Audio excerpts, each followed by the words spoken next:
The Whispering Shadows. In a quiet town nestled between dense forests and rolling hills, there stood an old, dilapidated mansion at the end of Maple Street. For years it had been abandoned, the once grand house now a shell of its former self. Its windows were shattered, the paint was peeling, and the garden had long since been overtaken by weeds.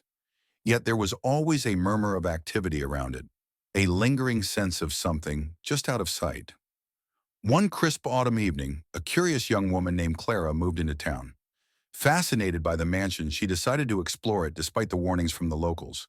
They spoke in hushed tones about eerie lights seen through the cracked windows and strange whispers that seemed to float through the night air. Clara, skeptical of ghost stories, brushed off the warnings and made her way to the mansion. With a flashlight in hand and a determined stride, Clara entered through the front door, which creaked ominously on its hinges. The air inside was thick with dust, and the once grand foyer was choked with cobwebs. Her footsteps echoed as she walked through the grand hallway, where shadows danced eerily on the walls. As she ventured deeper into the mansion, Clara found herself drawn to the grand staircase, its wooden steps worn from years of neglect. The staircase led to a hallway on the second floor, where the whispers grew louder. They seemed to come from everywhere and nowhere all at once, a disorienting chorus that made Clara's skin crawl. The whispers became more distinct as she approached a door at the end of the hall. It was slightly ajar, and the dim light from her flashlight barely pierced the darkness within. With a deep breath, Clara pushed the door open. Inside, the room was filled with old furniture draped in white sheets, and dust motes danced in the beam of her flashlight. In the center of the room stood a large, ornate mirror. Clara felt a shiver run down her spine as she approached it. The mirror's surface was covered in a thick layer of grime, but as she wiped it clean, she noticed something peculiar. Her reflection seemed off, faintly blurred, almost like it was struggling to focus.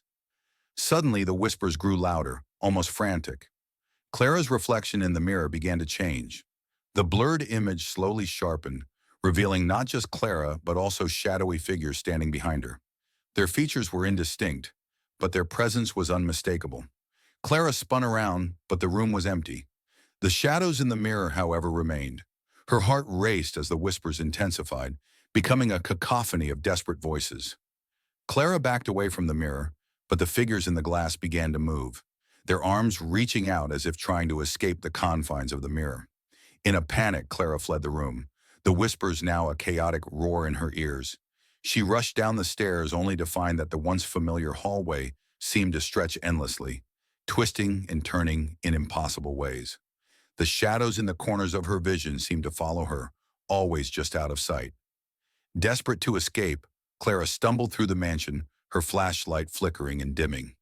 As she reached the front door, she found it was no longer there.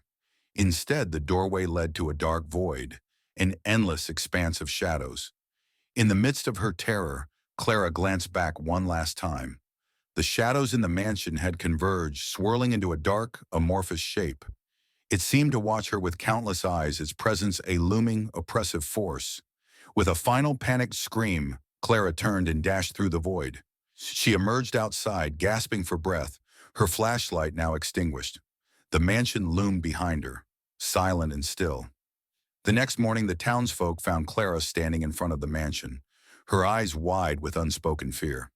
She could no longer speak of what she had seen, and though she tried to return to her normal life, she was never quite the same. The mansion remained as eerie and silent as ever, its whispers now a part of the town's folklore. And sometimes, late at night, if you listen closely near Maple Street, you might just hear the faint echoes of Clara's terrified scream mingling with the whispers of the shadows. Hope that gave you a little shiver. If you have any specific themes or elements you'd like in a scary story, let me know.